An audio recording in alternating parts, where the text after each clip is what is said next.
Thank y'all very much. I dressed up more than I usually dress up for a book event, and then I took a walk through the museum out there, and I got all depressed because I realized what a poor representation I was of a Southern man.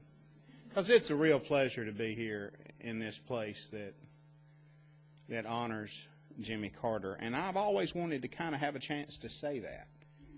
And I can't even joke about it. I can't say nothing about peanuts or Georgia people or anything like that. Normally I can have a lot of fun with Georgia people, but it is a pleasure. Thank y'all for having me. The Reese family has bought my mama several chickens, and it is truly a pleasure. I would rather talk with you than talk at you, and I mean that. So, if you have a question while I'm up here spouting off about something, just wave it. I can't see real good anymore, so you might want to do this, but just don't hit nobody sitting close to you. But the new book was written for really one reason, and that was to find people to say something good about my daddy. And it only took 5 years. I've always kind of liked to challenge. When I was a newspaper guy, I enjoyed the hard stuff, even if I had to go overseas to do it. But I didn't have any idea how hard it would be until I thought how hard writing could be, until I decided to do this. I know that a lot of y'all have read All Over But the Shouting, or you wouldn't be sitting here, because there's got to be more to do in Atlanta than that. This is a pretty swank place, the city, but I did Shouting to honor my mom, and it's not any more complicated than that. She really did go 18 years without a new dress so that I would have school clothes. That's not a Southern myth. She did that. And I did the book about my grandfather, Ava's man, because I didn't know who he was. And he died the spring of the year before I was born. And I just wanted to find out who my grandfather was. So I went looking for him, and it was fun to do, because he really was this swashbuckling guy who really did drag two Georgia highway patrolmen out the front door of a beer joint called the Maple on the Hill. They came there expecting to arrest him. And Georgia men to Alabama men, 2 for 1, ought to be about right. But don't anybody in here throw football up to me right now. Just give us time. But that one was done for fun. And it was fun to do. But this one was done because I had to.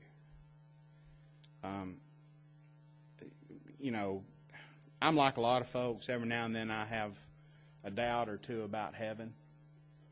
But anybody that's ever worked with a pick and shovel in Alabama in August has no doubts about hell. We know what that probably feels like. And I didn't want to be there with my feet on fire and have my daddy walk up to me and say, well, you really didn't do me right, did you?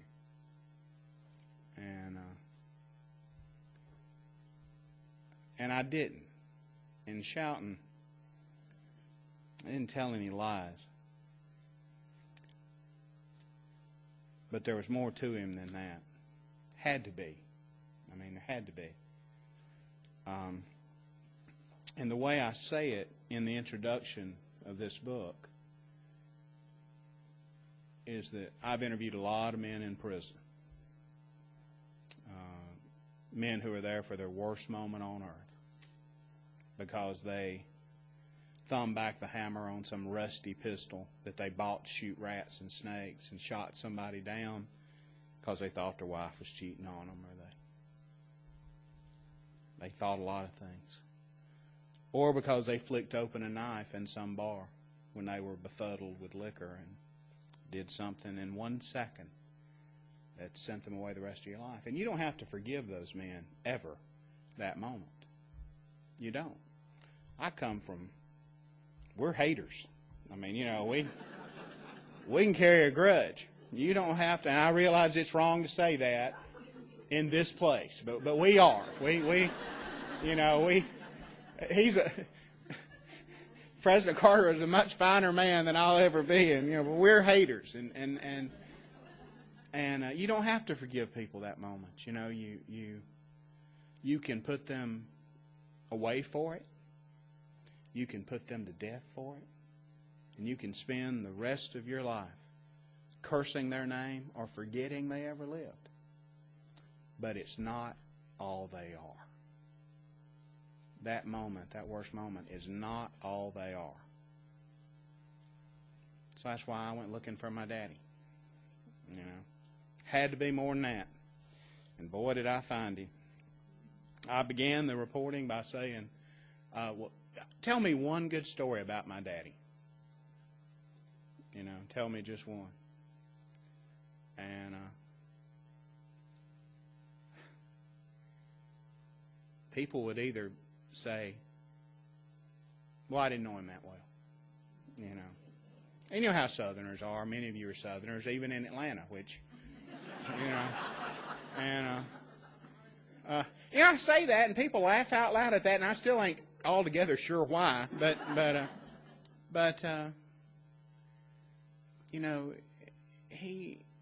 they just wouldn't tell me anything. And I interviewed 50 people to find 5. And I would say, tell me one good story about my daddy.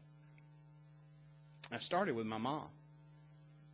And she answered, Hun, did you know I got a raise on my Social Security?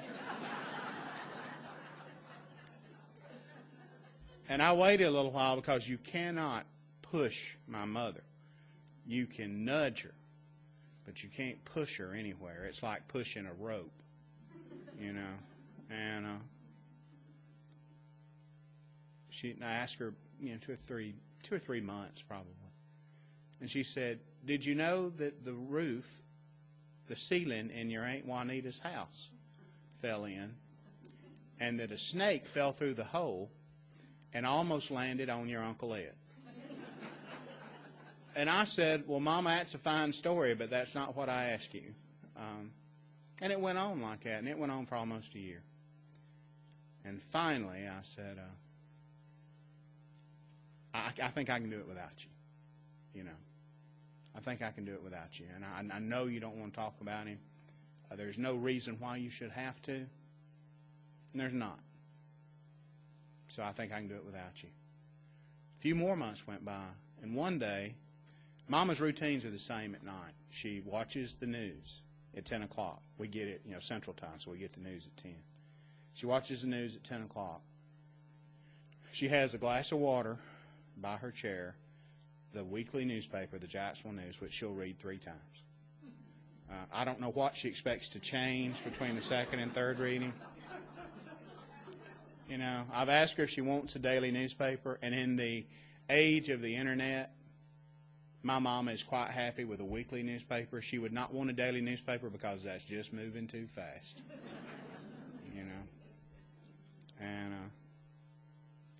And she watches the news and nods off. Newspaper in her lap, water by her elbow, nods off. And I thought she was asleep, and instead she said, well, Hun, there were the letters. Just like that. There were the letters. And I said, from Daddy? And she said, yeah. And I said, he wrote you something sweet in them? And she said, no. They were, how are you? I am fine letters. I mean, y'all know, you've all gotten them. Usually you get them from 6-year-olds, but, and she said, it wasn't what he said, it was how he signed them. And he signed every one of them. And understand this is a man that didn't leave me one good memory. That's a lie. He left me a 2 or 3, you know. And didn't leave her many. But he signed his letters, every one of them, that he sent her from the stockade in Norfolk, Virginia. Because halfway through 2 hitches with the Marine Corps, he decided he didn't want to be a Marine anymore. So he just, by God, wasn't. And we do stuff like that. We just decide not to do things, and then we don't do them. Sometimes that is contrary to the laws of man. But from those letters from jail, he signed them, "Good night, sweetheart, I miss you, honey." And then one day, he left a little P.S. at the bottom of the letter. It said, "Look under the stamp." And she peeled off the stamp, and he'd written in tiny letters, "I love you." And he had written it on every damn letter he'd ever sent her. He just didn't tell her. So she went and peeled them all off. There they were. So we started with that. I asked my brother Sam, said, "Sam, tell me one good story about Daddy." Sam said, "He didn't even pay the light bill." I said, "Tell me one." He said, "I don't have one. Just one." We were going to Anniston, Alabama to look at a magic truck. If any of you gentlemen know what I'm talking about by a magic truck, you know somewhere out there there's a magic truck. And women, in case you've ever wondered where your man is when you don't know where he's at, he's not running around on you. He does not have his Ford Bronco parked in front of the Gamecock Motel. Not that that's ever happened. But he's going to look at a magic truck. Because somewhere out there there's a magic truck. But you got to look at 4,000 regular trucks before you find the magic truck. And looking at a truck is something that Southern men do. We just go look at trucks. And we walk around and around and around it, and we say, "Man, that looks like a good truck, ain't it?" And then you think, "Man, should I buy that?" But you know, it might not be a magic truck. And you make a decision, and you never do find them. Have you ever found a magic truck? See, neither have I. But it's out there. And my brother Sam and I go looking for the magic truck. And while we were looking for it, I asked him that question for the 17th time, and he said, "Well, there was that time he bought you that big red tricycle and bought me that red wagon. You were about 5. And I said, "Daddy never bought me a damn tricycle." He said, "Yeah, he did. He got drunk that Christmas and backed over it going out the driveway. Picked it up, handed it to Mama. Mama took it inside, hid it in the closet. We moved. It was still there." I said, "I don't remember that." Sam, who was much smarter than me, said, "That's the idea." So not a lot of good stuff until I went looking for it and tracked people down. But it started with my mom.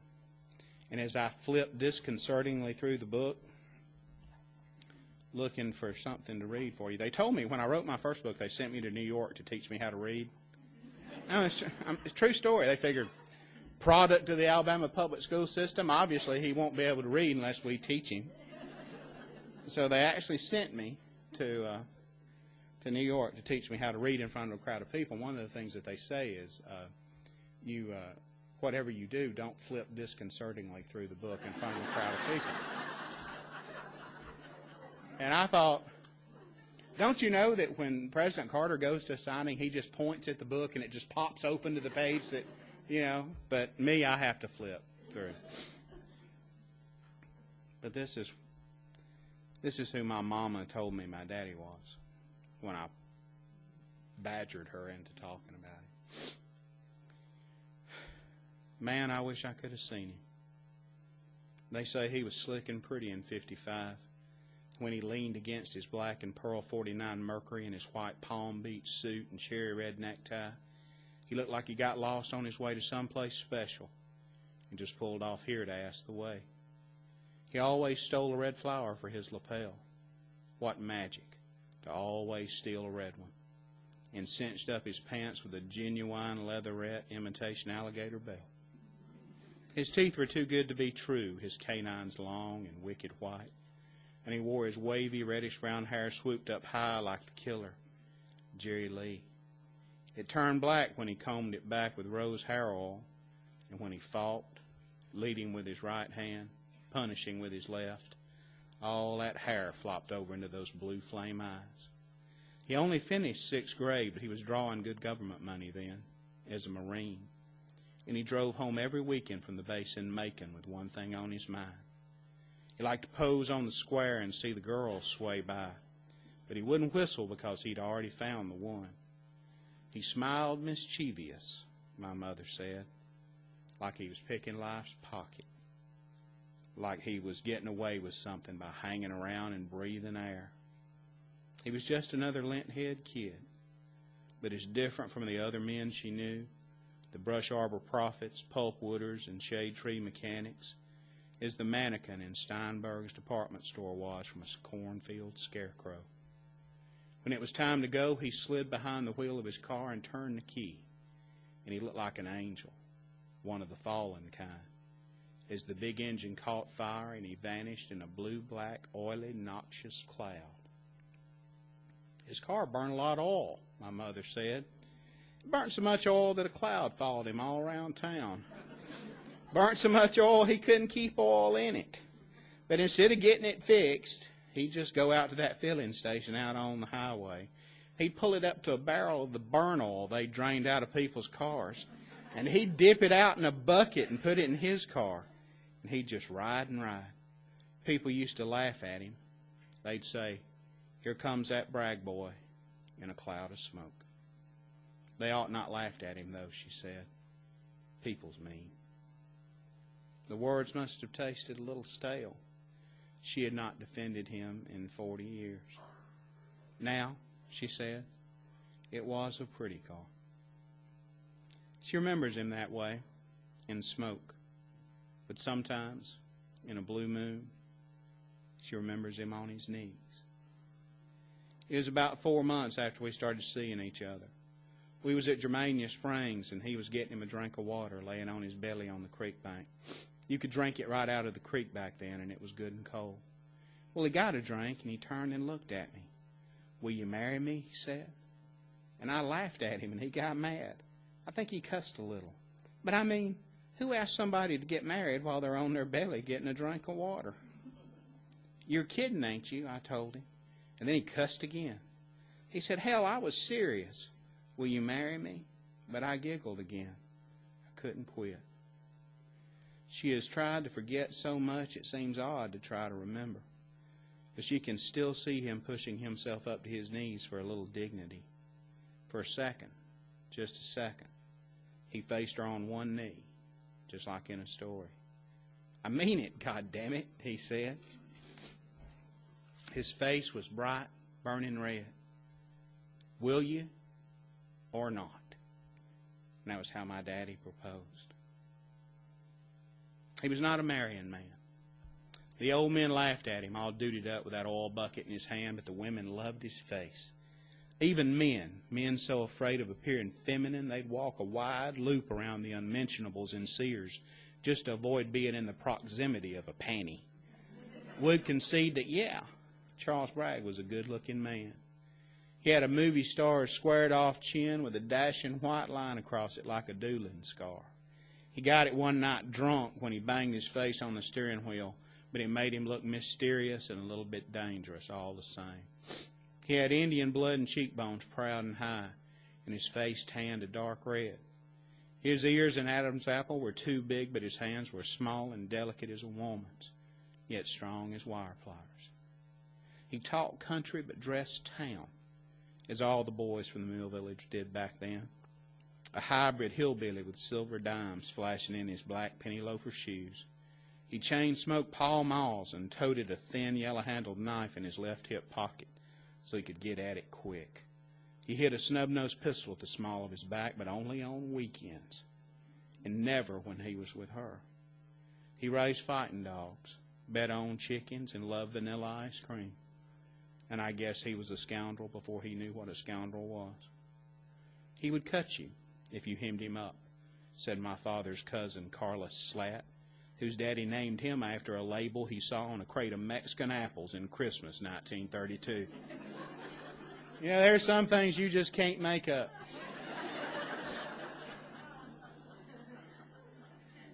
But he was a good boy, Carlos said, all in all. If you turned him upside down and shook him, as his older brothers were prone to do, dice and a pint of liquor would have bounced across the floor and 52 cards would have fluttered down, or 51 if he had one hid. The darkness he had done an ocean away. My daddy killed a soldier there by holding his head under a frozen stream of water. Had left a mark on him, but he hid it then, like his tattoos. Back home, he drew his pocket comb like a gun and could often be seen slouched at a table at the Ladiga Grill, preening, pretending not to notice the girls who noticed him. My mother was raised in the foothills. When she came to town as a young woman, it was to keep other people's babies and mop their floors. Then here comes my daddy, all dressed up and slicked down and pool hall cool, with the mountains in his own bloodline and the mill village on his driver's license, but posing as something different, something more. He was quick and sharp as a serpent's tooth in that white suit, but not sharp enough to see that he did not need to pose for her. Oh, he sure did press around, my mother said. I just liked his teeth. And that's why they got married. You know, and you find out these things. You find out other things, too. You find out that when he was a 5-year-old boy, he'd ride a cardboard box down a pine straw hill. Fearless, you know. You find out that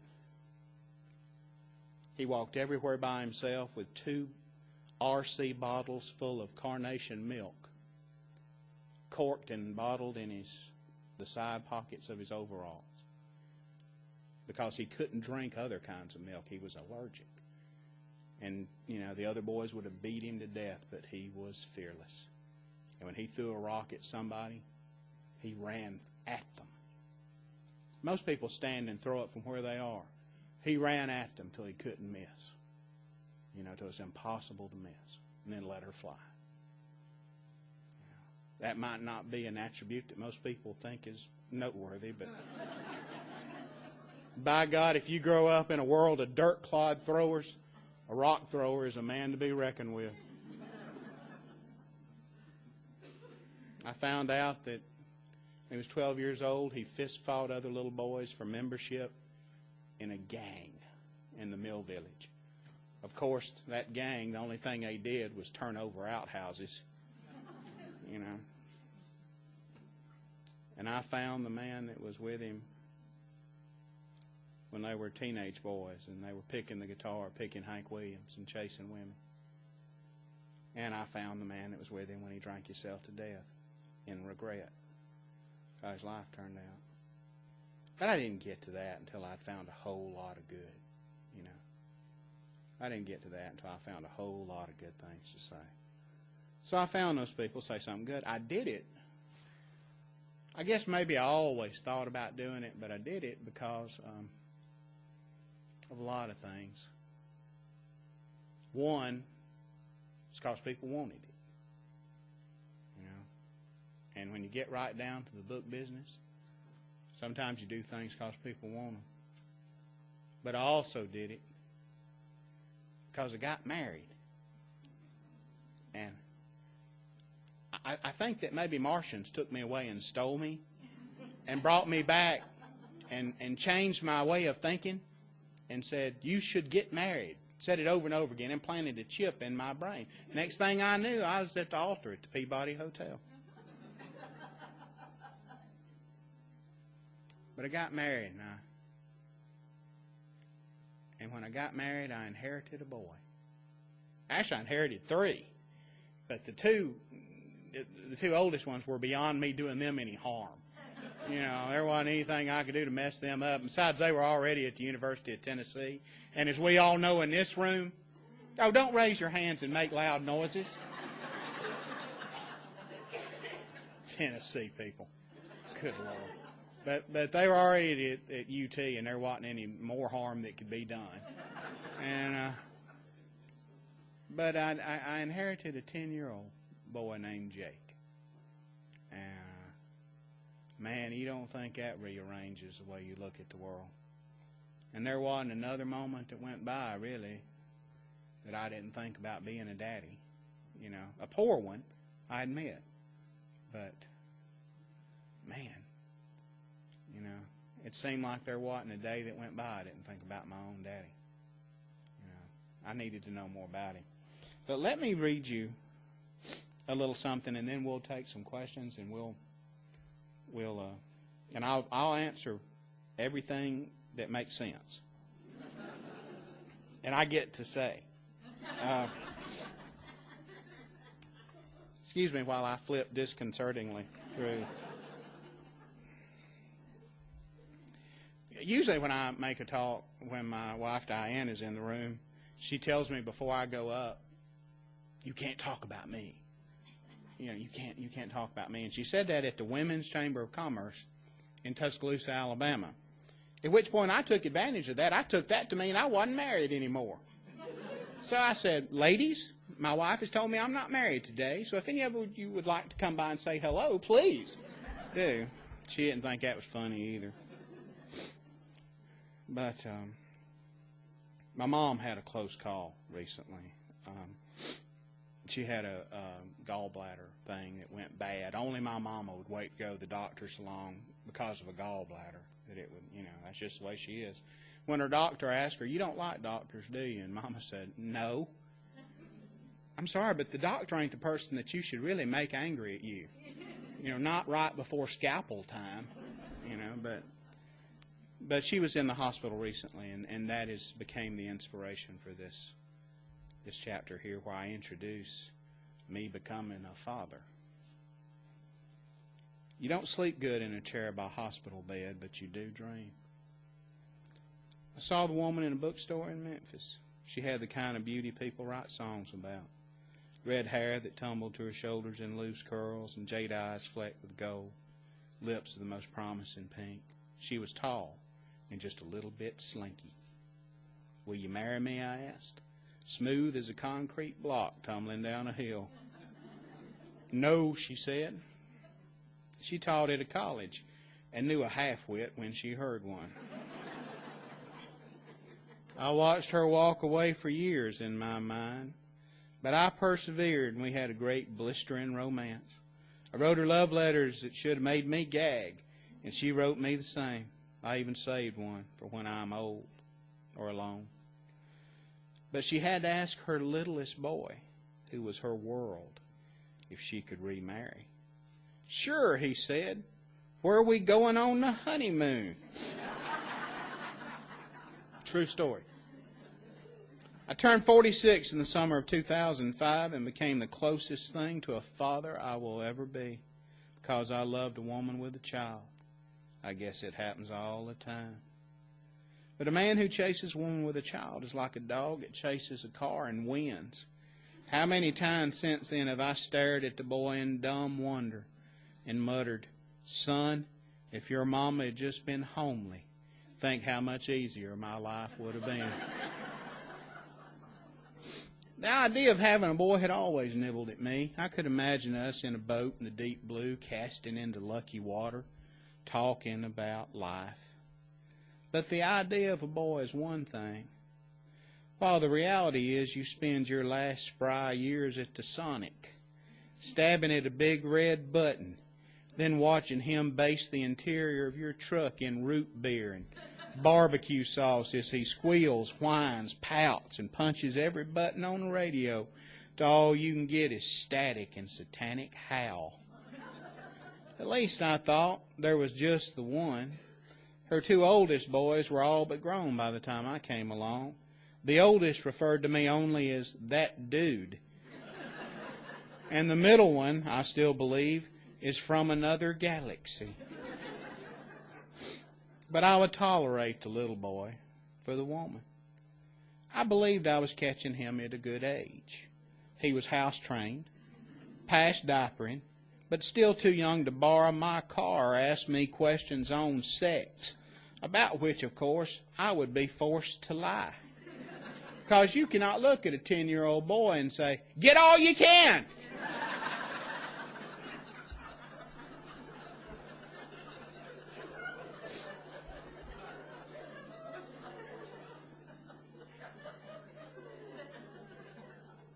Y'all have no idea how much I will pay for that later. I did not expect much. All I wanted was a brave, clean boy. A boy who would take out the trash, be kind to his mother, and occasionally bathe the big dog, which also came with the marriage and smelled as if it had already died. It would be nice if the boy was coordinated, had good oral hygiene, could catch a football, did his homework, and didn't run naked in the house. I should have lowered my expectations.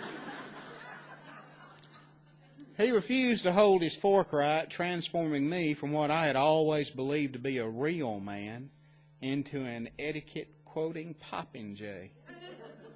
I watched him amazed as he chased a single green pea across a plate and dumped a mountain of mashed potatoes on the white tablecloth, all of which he would have scooped up and eaten if I had not threatened him with charm school. He showered as if he were running through a waterfall, barely getting damp before shouting to his beleaguered mother, "Where's my pants?"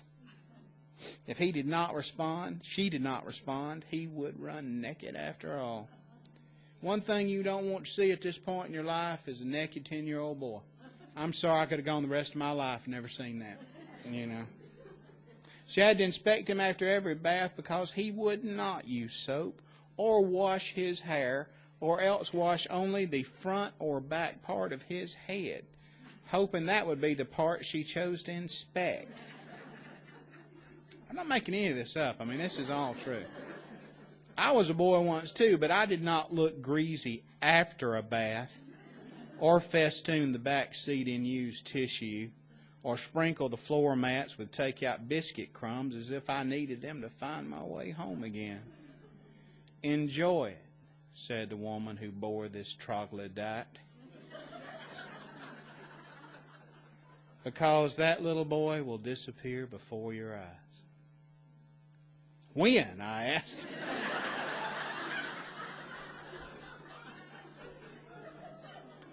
I almost ran the first time I saw him eat pancakes. He covered a table in his upper body with syrup, then spread it like plague. In one restaurant, he managed to get a gob of spaghetti sauce on his underarm. "You got some," I said, pointing. He licked it off. You try that sometime. I mean, think what kind of dexterity and limberness it takes to do that. I did not think it humanly possible. In another, he blew his nose so loud at the table it trembled the water glasses. "He's yours," I said to the woman. And I said that over and over again. "He's yours. He's yours." I said that so that people would know that I was not in any way genealogically connected to this child. You know, that obviously I was only there because I was a prince of a man. If he did not like the taste of something, he spit it out. He is not unusual, the woman told me, but I saw doubt even in her eyes. I hoped the boy so nasty would be tough and gritty, but instead this was a child of piano lessons and gifted schools. A child once rushed to the hospital with a tummy ache, where an x-ray showed that he had merely overdosed on cinnamon Pop-Tarts and Chick-fil-A. He yelled for his mother to come stomp a spider. He wept from a boo-boo, or if he was tired. It seemed too much that the boy would be gentle, pampered, and nasty. I guess it might have been easier if he had looked, sounded, or at least pretended to be a little like me, or the boy I remembered myself to be. But on trips he traveled with his own pillow and blankie. He needed them, he said, to be comfy. "Boys," I said, "do not have a blankie." "Yes, they do," he said. He was too pampered, too helpless to enjoy or even endure the company of men like me. He was a sensitive, loving, gentle boy who said his prayers without being told, loved his mama, and to my horror attached himself to me with fish hooks I could not pull free. At night, in front of a television frozen forever on Animal Planet, he used me for a pillow. And no matter how much I chafed or squirmed or shoved, he always came back. I would fret, and the woman would smile as he dozed on my shoulder, a toxic wad of neon green bubble gum hanging half out of his mouth. He followed me like a baby duck, stood glued to me in restaurants and stores, and expected me to hug him, as nasty as he was. I hugged, grimacing, as if I had wrapped my arms around a porta potty. He even expected me to tuck him in at night. And as I did, I wondered what had happened to me, and who was this nearly neutered man who stood in line for Day-Glo nachos and sticky juice boxes and paid good money to see the March of the goddamn Penguins.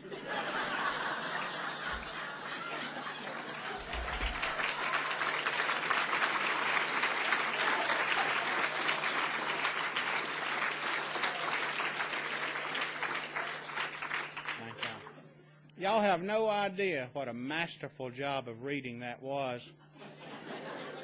Because on book tour, you are forced to do things with your wardrobe that you might not necessarily do. And I have been forced to purchase new pants. They are 3 sizes too long, and I was forced to buy them young people's pants. You know, the low-rise pants. I've got them ratcheted up as far as they'll go, but I'm not altogether certain that they are going to stay up for the duration of this thing. I like to bring the evening up to a highbrow level at times like this.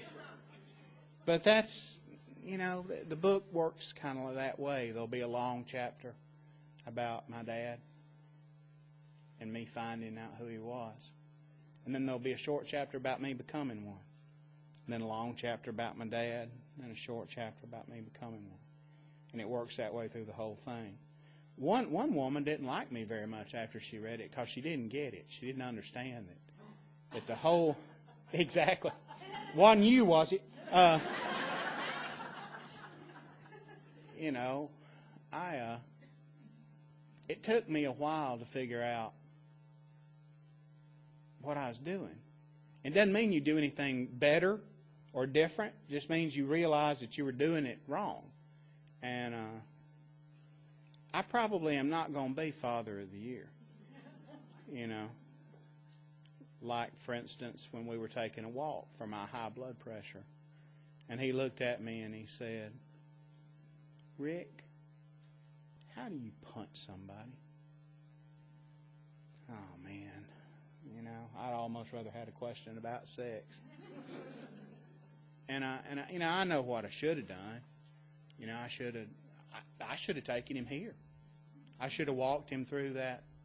I should have walked him through the history in that hallway out there, you know. I should have talked to him about Martin Luther King. I should have talked to him about Gandhi. And instead I said, "Make a fist." And I said, "You punch here. One time, hard, and it's over. Don't flail around." That's how little boys hurt each other, flailing around. They poke each other in the eyeball, scratch each other's retinas. You know, don't flail around. Punch one time. Hard, right there. Think of it like your fist's the end of a fence post. You know, one time hard. And the little boy will cry, and he'll run home and tell his mama on you. But it'll be over. And he said, and because he's smart, he said, "What if he backs up?" And I said, "You try it." So he put his little fists up, you know. He lunged backwards. Can you lunge back? I'm sure there's an English major out there going, "I don't think so." But he jerked back, and I was standing on his foot. And the whole world opened up to him in that moment. But the truth is, he's a good boy with a good heart, and he'll probably never strike another human being in anger. What a wonderful thing. Isn't that a great thing? But a boy needs to know. I know that sounds terrible, but a boy needs to know. So now he knows. And and of course, I got caught. And I got caught, and I hear the hissing noise. We all know what the hiss means. And she told me that I was 12. But you know what? I'm happy with 12.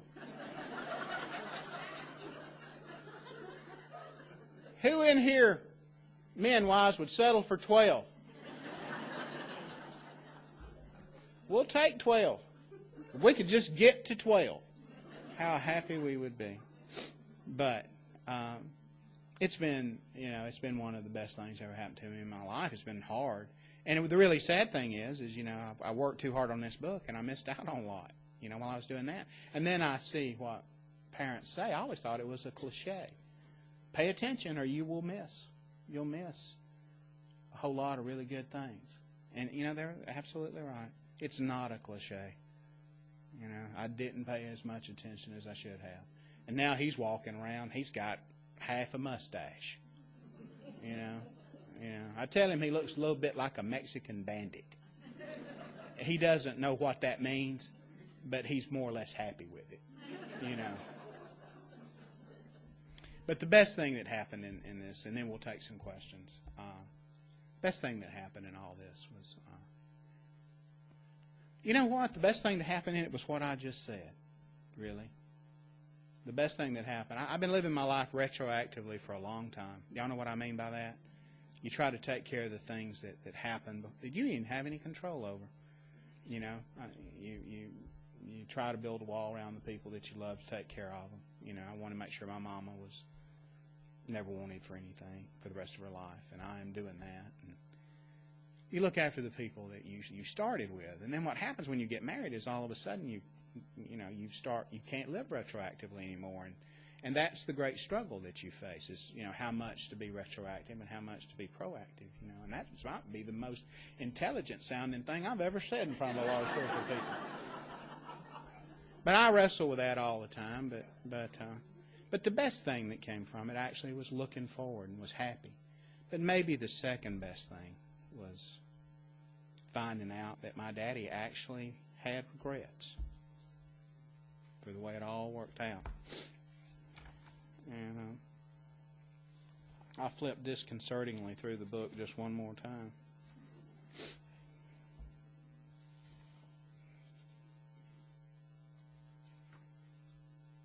I got much of this from a man named Jack Andrews. Jack is a fine guitar picker in the foothills of the Appalachians. He was my daddy's buddy when they were 15, and he was my daddy's buddy when my daddy died.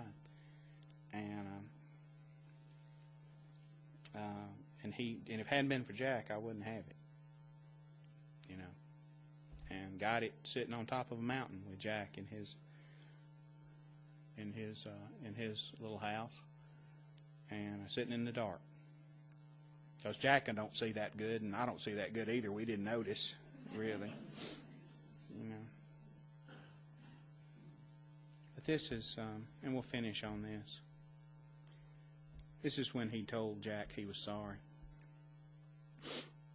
He should have been in the tuberculosis sanitarium with a warm blanket on his legs, watched over by a mean woman with a beehive hairdo and scripture pamphlets in her smock. And boy, that's an image we're all going to see.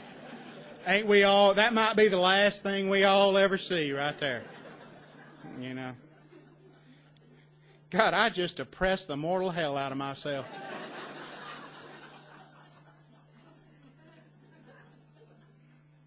But instead, my daddy lurched around town in an old white Pontiac, the engine missing time. The steering wheel bumped through fingers as thin as number 2 pencils, and his breath rattled round his cigarette when he took a pull with a sound like feathers rustling in a paper bag. I heard that sound myself. He'd come to that house in the old car, it hitting on about 2 cylinders. He'd have a pint of vodka or some Seagrams with him, said Jack. He'd say, Jack, that seal ain't been broke. Pour as much of this as you want to drink. Charles didn't want me drinking after him. He was always careful not to give me the TB. I'd pour a little in a glass, and he'd take the bottle and go sit in the door because it was easier for him to breathe. I'd say, Charles, let me make you something to eat, some soup or something, because I knew he liked that Campbell's tomato soup. But he wouldn't eat nothing then. He didn't want to deaden that liquor. He just sat in that open door and talked and drank till it was gone. The Pontiac, ragged, dented, and rust-flecked, means it was 74, since cars are the way the working-class people of the Deep South truly mark their time. Listen to them sometime when they are groping for a memory, and they will find it beside a yellow Oldsmobile or a baby blue Malibu.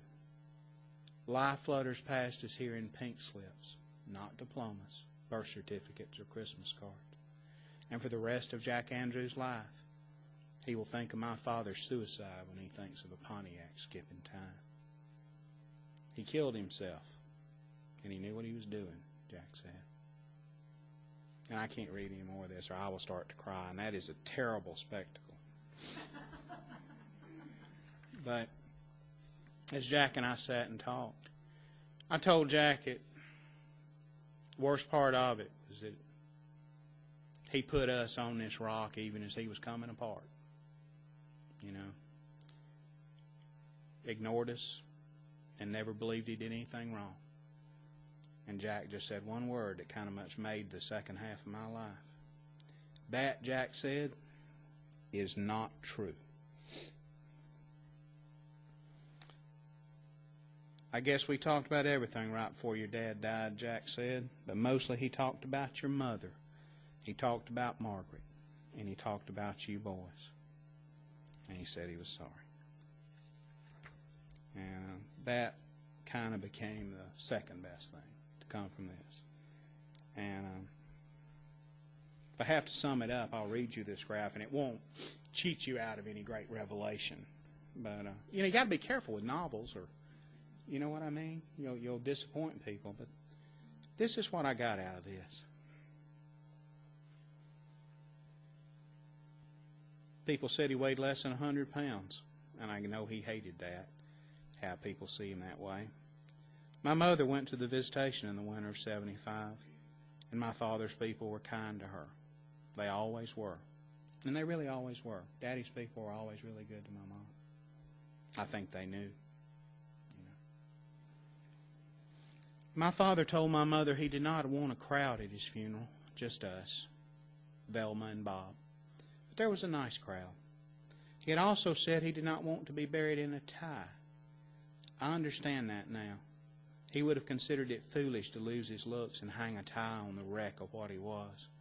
But they put one on him anyway, and there he was, in a clip-on. Prince or not, the dead just don't have much pull. But before they took him away, his mama ran up and snatched it off his breast. What her boy wants, her boy gets, if it was in her power to give. I have it now. It was in the box my Aunt Ruby gave us after my grandmother died, with a raggedy wallet and a set of loaded dice. I still don't believe in ghosts, but it seems funny in a way. Like he was trying to send me a message by giving me all that stuff. Rig the game if you can, because luck is a bitch for a poor man. And don't worry about what people think, because once it's all over, the people who love you will make you what they want you to be, and the people who don't love you will too. I wish it had been different, but I cannot see it. I cannot see him living off his pension or singing a hymn or lining up to vote. I cannot see him in shuffling old age with a little pot belly and bifocals, fretting over a prescription, waiting in line at Walmart. I cannot see him in a sensible car, driving the speed limit, the town's police waving at him, saying, you know, there goes a good old boy. I cannot see him going home to a paid-for house with pictures of his boys on the wall. And I cannot see her there with him to make it complete, because now I know he did see it. And that has to be worth something. So that's how we ended up. We'll take some questions if y'all want to. Yes, ma'am.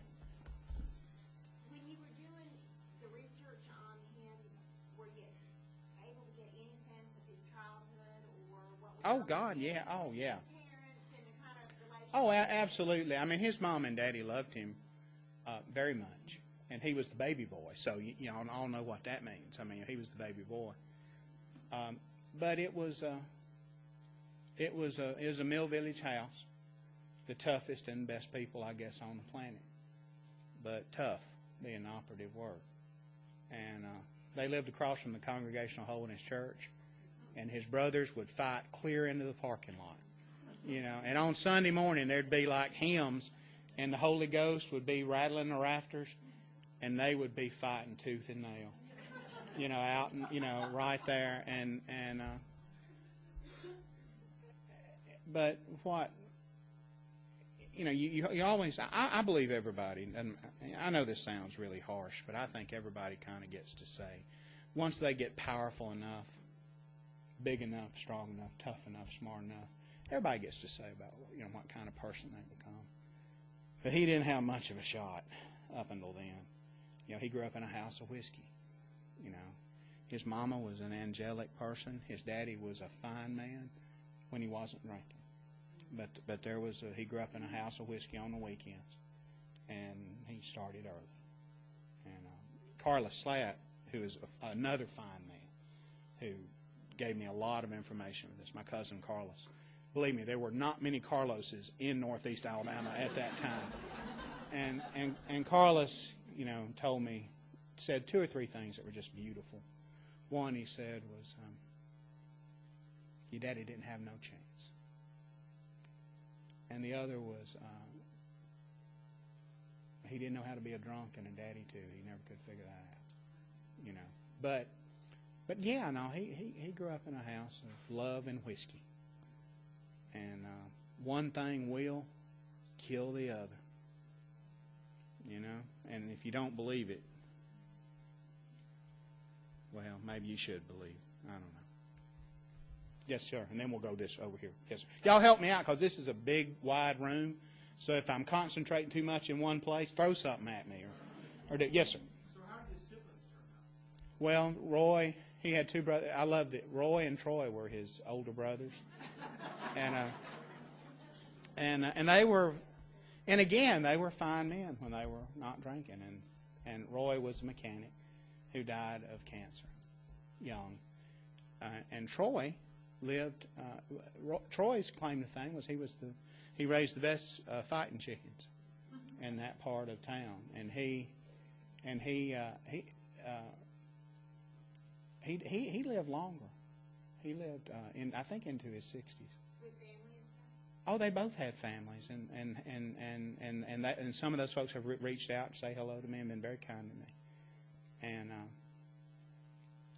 very much. Oh yeah, and he had sisters. My daddy had sisters too, and likewise, But there was on Friday. Bobby, my grandfather Bobby would get some cash and say to the boys, go get us some liquor, and they'd go to Robert Kilgore's, who was a bootlegger, because it was dry county, and they would get white liquor. And it came in not one of those picturesque ceramic jugs or those, fine, clear mason jars. I ain't never really seen liquor sold that way. It came in paint thinner cans, So, and you get it in a gallon, you get 5 gallons of it if you could afford it. 5 gallons of that stuff.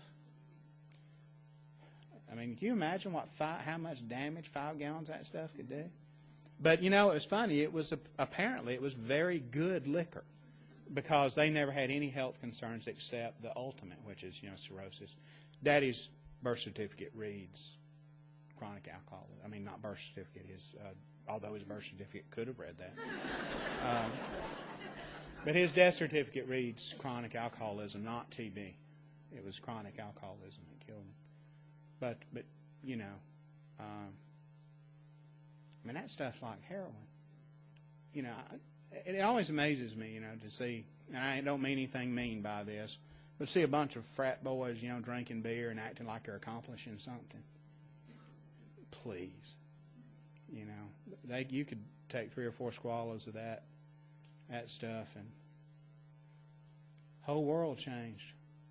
Might not change for the better, but it changed.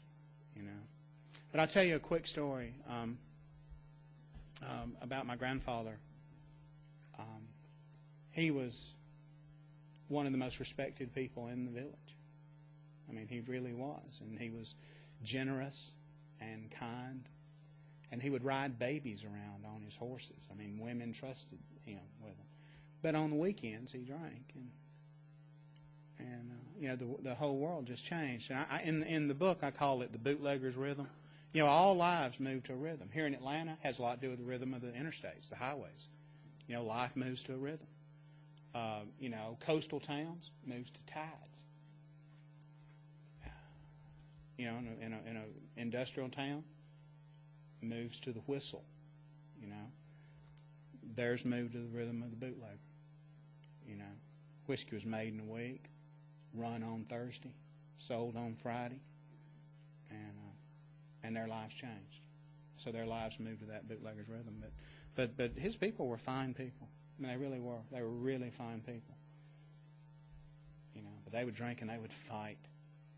And, they would fight with fists and knives, and pistols would be pulled. And it was a violent place and time. Why don't we go right here, and then we'll go right here, and then we'll move over that way. Yes, sir. Do you have any guilty feelings about the success that you have now, coming out of that environment, given the fact that your father never really had a chance? Shit, no.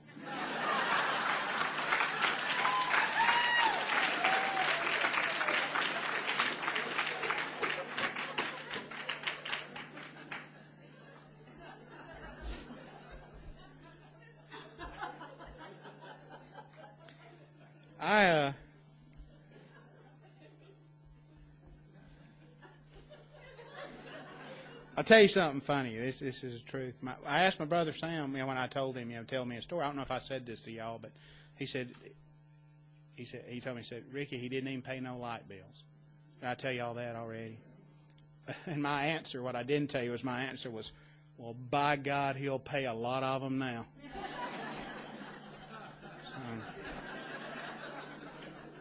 So no, I think it would be different if what I did with the books was I went and bought myself a Ferrari and a gold monkey.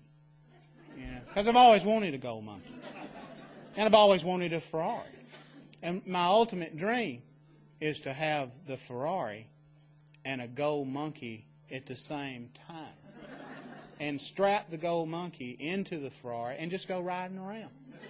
Maybe right through the Krispy Kreme donut place out there on Ponce, and just, pull up, and the woman that, give me the donuts will say, excuse me, but is that a gold monkey? And I'll say, why, yes, it is. But, no, I've had some great, we got up to the extended list, the bestseller list with this book, which would make it our 4th bestseller. And, I hope it does better than that, but if it doesn't, I'm very proud with what we've done. But, I bought my mama not one house, but 2, and, the large yes from this is design. This does not make me a good guy, because anybody that sets a bar so low that they say taking care of their mama is the best thing they ever do, but I, that's what this goes for. And you try to do some nice things for the people that you care about, but the next one, don't be surprised to see me busting through Atlanta with a gold monkey riding shotgun. Then we had a couple here. Yes, sir. This is a different tack, but I truly miss reading you Oh. on a more frequent basis. And I was wondering what we can do to ask you to, or implore you to please write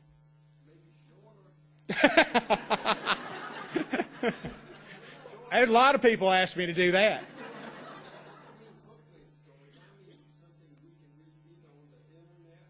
Well, that is very, very kind.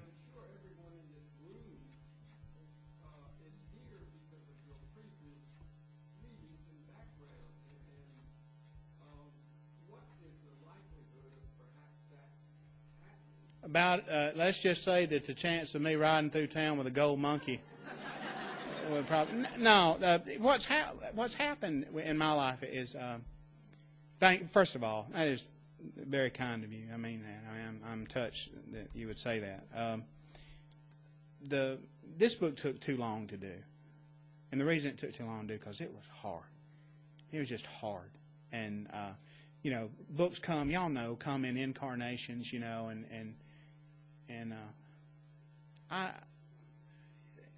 this one took too long. I do magazine stuff from time to time, but I tend to do stuff that's more fun. Like I have no interest in have anybody throw a rock at me again, because one, I really am too fat and old to run and duck, but I do some magazine stories now. I do, but they tend to be things that are just fun to do. I did some stuff for Sports Illustrated on Sylvester Croom, the first black coach in the SEC, and what that meant culturally. Then I did the Nick Saban story, which made every single Auburn fan that has ever owned one. Huh? Well, thank you. Well, thank you. Thank you. It's funny. I did that one, and it was worth it just to put in one line.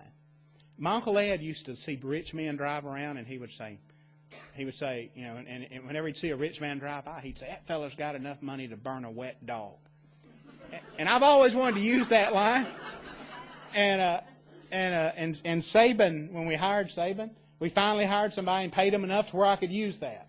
But thank you. But I do some things like that. But I don't know if I'll ever do anything like that. I don't know if I'll ever work for newspapers again, for the simple reason that and I worry about this. I worry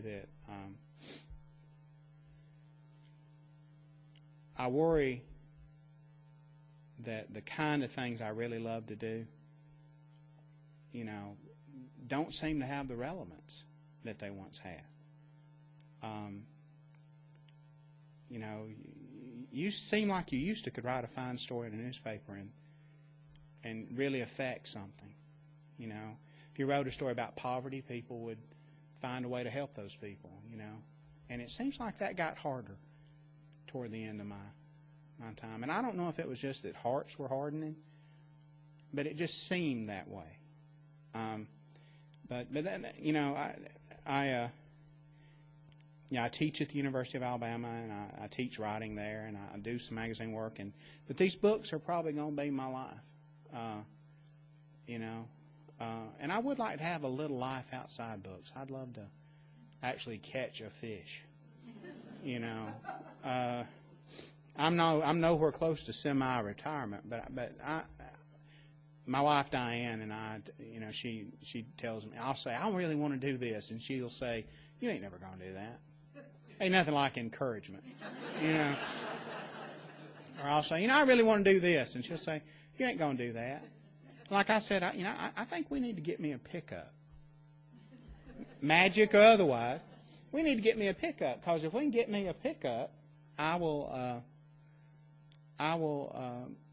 we can get me a pickup, then I feel I can get a lot done around the house.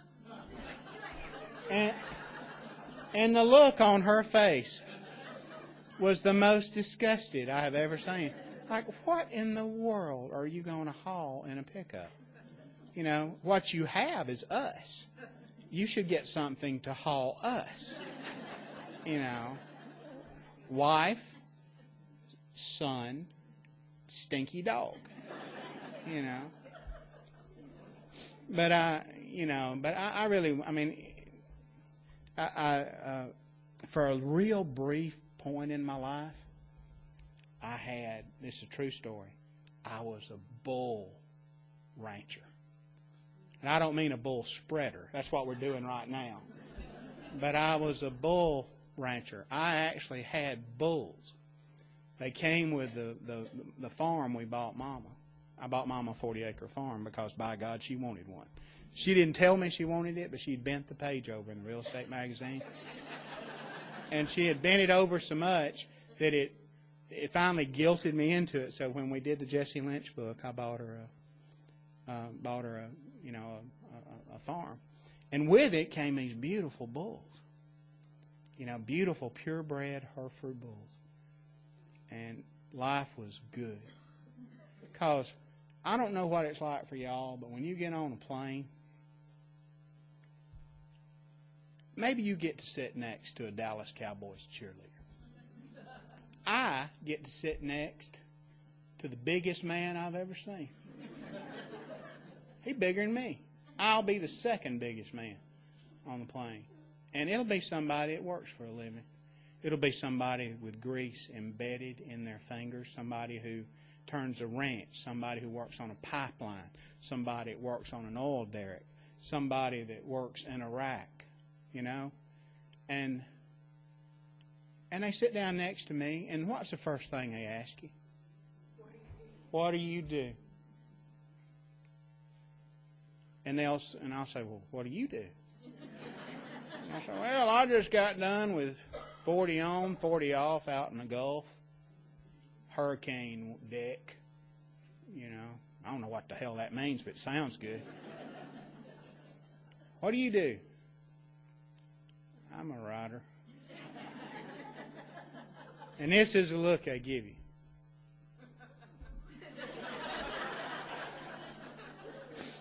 But see, when I inherited them bulls, now, when they ask you what you do, I kind of just, I run some bulls on my farm in Alabama. And there is not a man on this planet don't go, oh, man, that sounds like fun. It is. And everything was fine. Till one of them chased my mama through the pasture.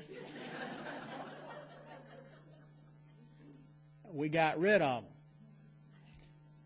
2 weeks later, she calls me up and says, baby, that pasture sure is lonesome.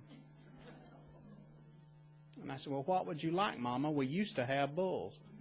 And she said, I would like some miniature donkeys.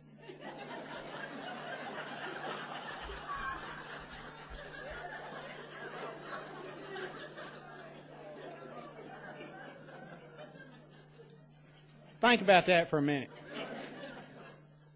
And she had seen in the buy and sale, do y'all get a buy and sale here? It's like a little shopper, In the buy and sale, they were giving them away for free.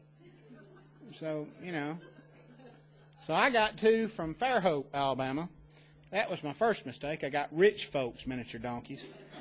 And they brought them up, let them out. And I thought since they were about a third the size of a regular donkey, they'd be about a third the price. That ain't the way it works out. But my mama has 2 miniature donkeys, Bucky and Mimi. They're about that big. Now, when I'm on a plane,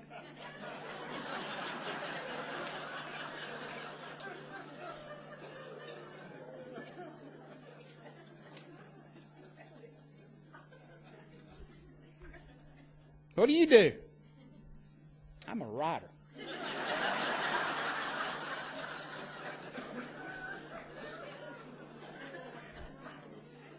Yeah, let me go. Let me go here and then there and then here. Yes, ma'am.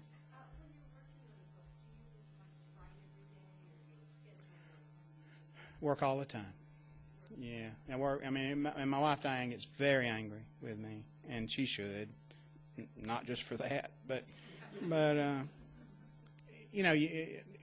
I think people want to make writing a very complicated thing. You hear it all the time. You hear kind of, especially among Southerners, There's a kind of a Southern aristocracy of writing, and they'll say, I write when the willow tree is in bloom, and now I can only write on my great grandpa's, Underwood that he carried through the Battle of Chattanooga, Jesus, Pete. I mean, and you hear all that, and people, and they want to make writing the purvey of kind of an intellectual aristocracy. And it's not. Pretension has killed more writing. I really believe that. I think pretension has killed more good writing than anything out there. Some people feel like they just shouldn't be writers because, they never wrote anything before. So, and they think that they can only write that some people really believe that, that the muse has just never visited in them before. That the muse has never flitted into, and they describe the muse as this fairy-like little creature. It flits in through the window and it circles her head and lands on her shoulder and whispers these wonderful words into their ear. Got enough money to burn a wet dog. Okay. And they say all that. But that's not the muse. The muse is a hairy, little goat-like creature. And he's always there. And he's always with you. And what you do is you throw something at him to stun him. Then you put your boot on his neck and you hold him down and you write till you can't feel your feet. And that's the way I write. I write till I can't feel my feet. Or until I get a call from home saying, you have to come home now. And used to be I was the master of my own writing, fate. Now I just thought I was, but I think there's not any secret to it. I write mostly late at night because that seems to be when I loosen up. But that has changed a lot since I got married. Now I'm not allowed. So it is amazing how your life can change when you're told, by God, you got to change. But I like to write. I like to write in long spells because only then do I feel any kind of continuity. And I think people who have the discipline to write 2 or 3 hours in the morning. I mean, man, God, that's a wonderful thing. Write 2 or 3 hours. I knew a guy at St. Pete Times wake up like 4 o'clock in the morning, go in and write before he went in to do his reporting work. I just ain't like that. I'm fundamentally sorry. So I have to write, and I have to have a deadline. And there has to be somebody saying, you know what? If you don't write, you probably won't get paid. And let's see, let me go here and then here. Yes, sir.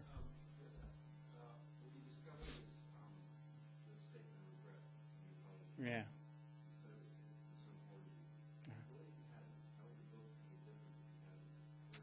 I think it would have been worth doing because I found, before I started doing this stuff, when I thought about my daddy, it was always dark and quick. It's always dark and quick. It was me and my mama, and and again, I don't want to have one of them daytime TV moments, but one of them, we ain't gonna have one of them Oprah moments, but it was always, it would be like, when we left my dad, we left him, walking down a railroad track, clothes in brown paper sacks.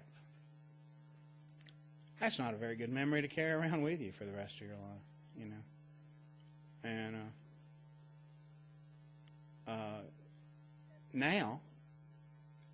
now it's Jack Andrews telling me about when they were 15, and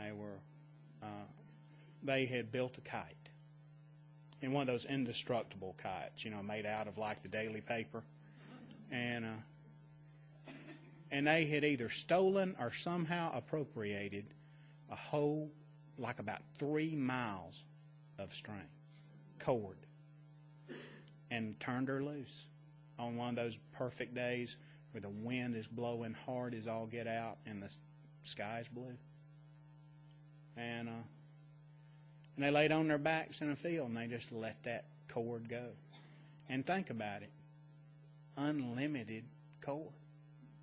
And it went, and it went, and it went, and it went. And little boy saw them laying on their backs doing this.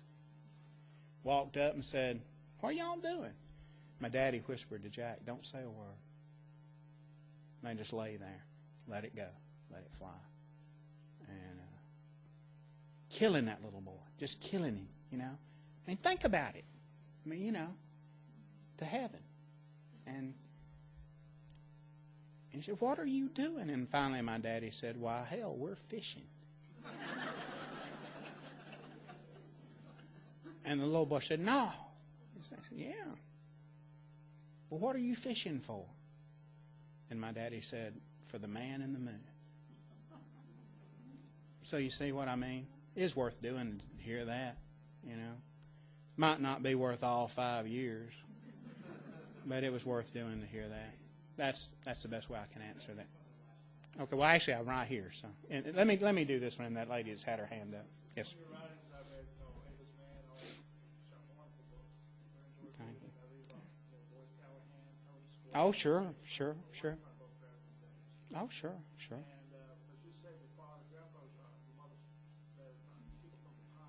Mm-hmm. Right. Oh, me and my grandfather on my mama's side. Well, at first he would look at me like, "Well, you." There's a wonderful word for it that begins with candy, you know. And then when he was by himself and he saw the book, he would grin because, you know, he would think, "Well," you know, he would grin. I always thought that I would match up pretty well with those old guys because I'm not that different from them. You know, the things that they love, catching a fish as long as their leg. I'm not opposed to a fist fight. I'm not. You know, I don't want to do it right now. In case there are any of you Tennessee people out there, but I don't want to do that. But I don't. I would love the chance, you know, to see them. The one thing that I would be ashamed of would be my hands. I'd be ashamed of my hands. Two things. One, they're soft. Now, I'd like to work with a hammer. Diane will laugh at me because she says, "When?" You know, but I love to work with a hammer. But they're soft. And I also have, those men had hands that looked like baseball mitts. Their fingers were long. They were hard as a frozen turkey. And mine, I have 13-year-old girl hands. I mean, you know. So, but I would love the chance to at least not try to impress them, but I'd like the chance to talk to them. And then one more, we had someone right in here that had their hand up, or was that my imagination? Let's go here. You were talking about your father in Jackson this winter, and I just have to tell you, my great aunt sold his time. Really? Oh, well, it's congrats. Oh, that's great. In my family, where you were born in Piedmont, Yeah. we owned the fair for 33 years. It's closed now. I'll be. But I also wanted to ask you, Yeah. when I was playing basketball at Piedmont, we used to play Louisville Junior. Yeah. Yeah. And I guarded a boy who later went to school with me now lives in Tuscaloosa, who I think was related to Alton Bunny. Yes. Yeah. Sure. Alton's my cousin. Yes, sir, because I've got Amos. Y'all just talk amongst yourselves.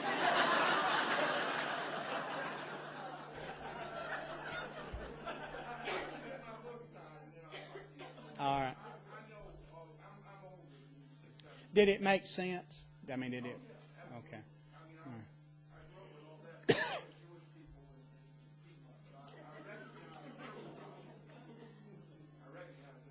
Well, thank you. And thank y'all. So, I'm sorry.